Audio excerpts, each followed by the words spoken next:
బహుజనుల రాజ్యాధికార సాధన కోసం పోరాడి మొఘల్ పాలకులను ధైర్యంగా ఎదిరించి గోల్కొండ కోటపై జెండా ఎగురవేసిన మహోన్నత యోధుడు సర్దార్ సర్వాయి పాపన్న గౌడ్ అని ఎమ్మెల్యే గంట సత్యనారాయణరావు అన్నారు.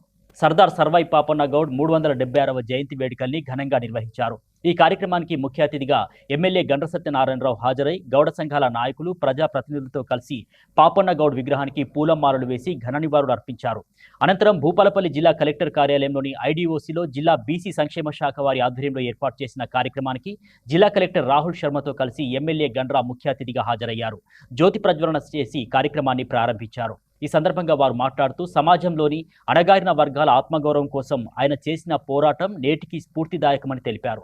పాపన్న గౌడ్ ఆశయాలు, త్యాగాలు భావితరాలకు ఆదర్శంగా నిలుస్తాయన్నారు. సర్వాయి పాపన్న గారు ఒక గౌడ కులస్తుడికి సంబంధించిన నాయకుడు కాదు. ఈ రాష్ట్రంలో వరంగల్ జిల్లాకే, ఉమ్మడి జిల్లాకు ఒక ఉద్యమకారుడిగా, సపడ వర్గానికి ఒక నాయకుడిగా పేరు తెచ్చినటువంటి గొప్ప మహనీయుడు. పేదలకు, బడుగులకు, బలహీన వర్గాలకు, అట్టడుగు అనగారినటువంటి వర్గానికి ఎక్కడ అన్యాయం జరిగినా భూస్వాములకు, ఆనాడు పెద్దందారులకు వ్యతిరేకంగా భూస్వామి నరసింహారెడ్డి ఇంకా ఇతర అనేకమైన నాయకులకు గీత గీసి కొట్లాడి పేదలకు చెందవలసినటువంటి భూములన్నీ కూడా ఇప్పించి వాళ్ళకు అడ్డగాల్సినటువంటి గొప్ప మహనీయుడు.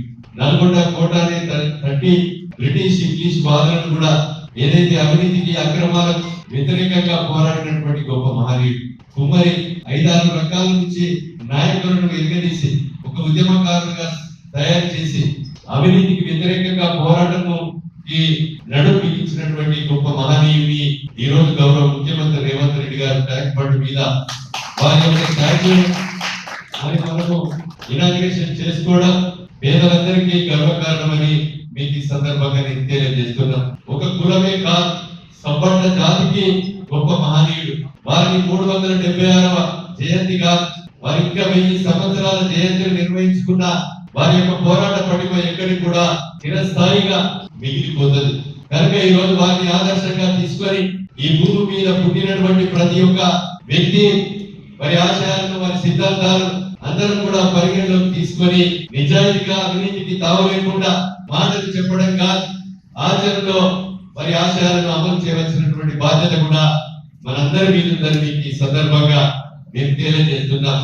ఒక వేదిక ఎల్లమ్మ గుడి కట్టడం, ఒక పెద్దమ్మ దేవాలయం కట్టడం, ఒక కుటుంబ వీరన్న దేవుని కట్టడం, లేకపోతే ఒక కమ్యూనిటీ హాల్ కట్టడం కాదు. సమాజంలో ఈ రోజు పేదలకు అండగా, అట్లాడుకు అనగారినటువంటి పేదలకు అండగా ఈ రోజు మనం నిలవలసినటువంటి అవసరం ఉన్నది. అవినీతికి, దోపిడీకి, అక్రమాలకు వ్యతిరేకంగా మనందరం కూడా నడుము బిగించవలసినటువంటి అవసరం. సర్దార్ సర్వాయి పాపన్న గౌడ్ ఆశయాలను దృష్టిలో పెట్టుకొని వారి పోరాట పట్టుకను ఆదర్శంగా తీసుకొని ముందుకు నడవలసిన అవసరం మనందరి మీద ఉందని ఈ సందర్భంగా నేను విజ్ఞప్తి చేస్తున్నా. దాంతో పాటు సమావేశాలకు హాల్ అవసరం. అదేవిధంగా సర్దార్ పాపన్న గారి స్టాచ్యూ కూడా నిర్మించుకోవడం అవసరం. నా దృష్టిలో నాకు ఇప్పుడే మీరు ఆలోచన వచ్చింది. ఏదైతే కమ్యూనిటీ హాల్ కోరుతున్నారో అక్కడ అదే రేణుకా ఎల్లమ్మ గుడిని కూడా నిర్మాణం చేసుకొని అదేవిధంగా అక్కడే సర్దార్ సర్వాయి పాపన్న స్టాచ్యూ కూడా నిర్మాణం చేసుకొని ఏదైతే ఒక గౌడ కులస్తులు కాకుండా సంపన్న వర్గానికి ఆ కమ్యూనిటీ హాల్ ఉపయోగపడే విధంగా జిల్లాలో ఉండే విధంగా నా వంతు సహకారాన్ని తప్పకుండా నా యొక్క సమయంలోనే పూర్తి చేసేటువంటి ఆలోచన కూడా మరి సందర్భంగా నేను తెలియజేస్తూ 376 కులాలు ఉన్నాయి. ఒకే బీసీలోనే 96 కులాలు ఉన్నాయి. అన్ని కులాలకు మనం ఈరోజు కమ్యూనిటీ హాల్ కట్టివ్వలేం.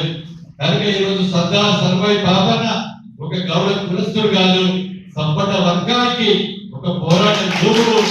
ఆ పోరాట యోగుని జ్ఞాపకార్థం ఈ రోజు ప్రాంగణంగా నిర్మాణం చేసుకొని సంపన్న వర్గానికి ఉపయోగపడే విధంగా ఒక హాలు నిర్మించుకుందామని ఈ సందర్భంగా నేను విజ్ఞప్తి చేస్తున్నా.